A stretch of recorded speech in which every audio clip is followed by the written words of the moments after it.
All right, today we're jumping into something powerful. It's a story, yeah, but it's also a kind of practical guide, a ceremony for dealing with something we all know really, really well, fear. We're calling it the ceremony of the braided flame.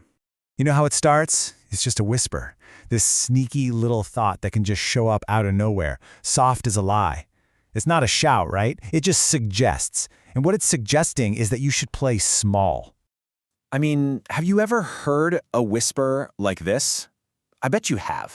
It's that feeling, that lump in your throat, right before you're about to speak up in a meeting, or that pause, that hesitation before you show someone something you made. That's the whisper. And this story, it's all about how to answer it. So let's dive into the story. It all takes place in this lighthouse temple called Kasorrar. Our main character is Saanti, and her one job, her sacred duty, is to light the huge lantern every single evening. But then, this strange season rolls in, and it brings something with it, something called vow-spell, the Mirror-Moth. Now, vow-spell isn't your typical monster. It's not some big, scary beast.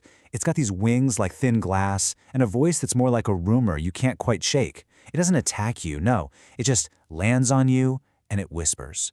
It whispers until you start to believe that you should be smaller, quieter, just less. And here's the thing, the whisper worked. One night, Saanti is standing right in front of the lantern, completely paralyzed by this feeling, and she doesn't light it. She fails. The lantern stays dark, and this isn't just some internal struggle. Out on the ocean, there are real consequences. A boat loses its way in the dark. Okay, so the next morning, Saanti is just drowning in shame. And that's when Kasorrar, the weaver, finds her. But here's what's so interesting. He doesn't yell at her. He doesn't tell her to just get over it. Instead, he brings her tools. He's going to teach her a ceremony, a way to build certainty, even when fear is screaming in her ear. So what are these tools?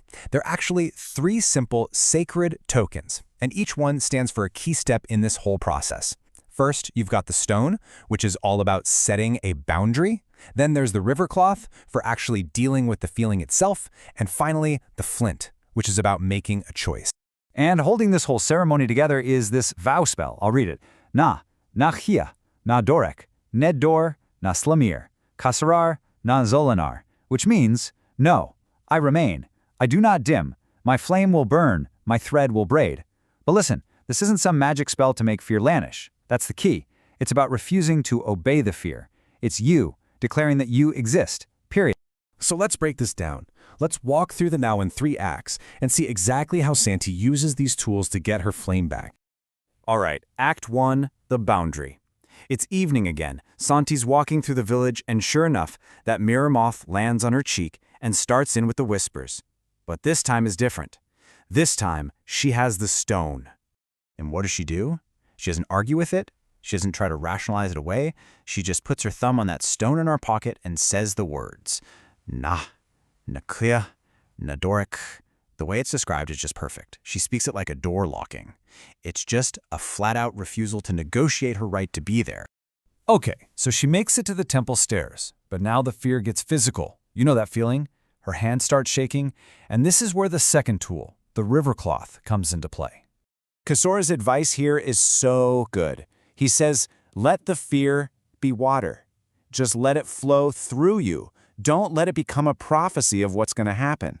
It's okay to feel it. You just can't build a throne for it and let it be the king. And once again, she speaks the vow. Na chia, na dorek. But this time, it's not like a shield, it's not armor, it's more for alignment.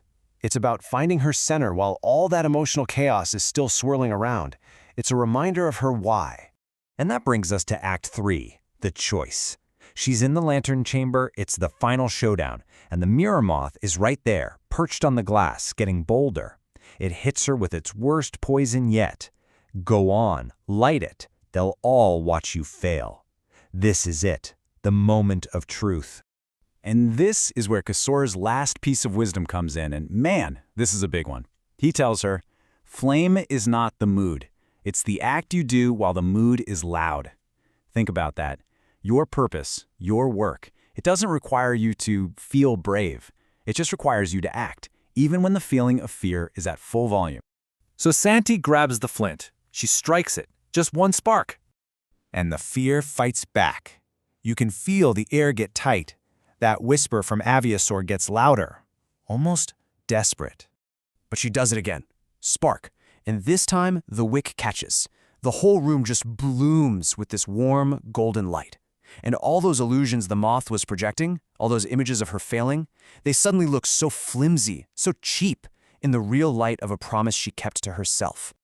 So the ceremony is done.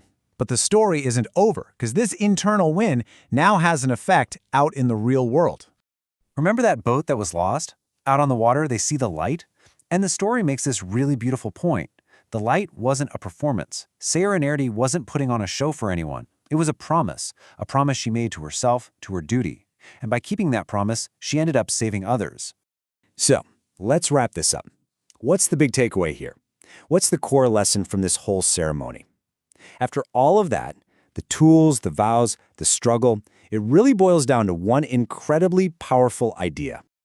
And it's this: fear can stand near the flame, but it must never hold the match. The point was never to get rid of the fear, it was just to stop letting it be in charge. Fear can be right there next to you, it can whisper in your ear, it can make your hand shake, but you're the one holding the flint. You're the one who decides whether or not to strike that spark. The story ends with this really beautiful final moment. Saanti puts her hand on the warm glass of the lantern, and she says, "I name my flame, Saanti." She's not just the keeper of the flame anymore. She is the flame. She's claiming it as her identity.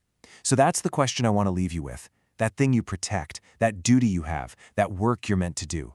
Even when the fear is loud, what is the name of your flame?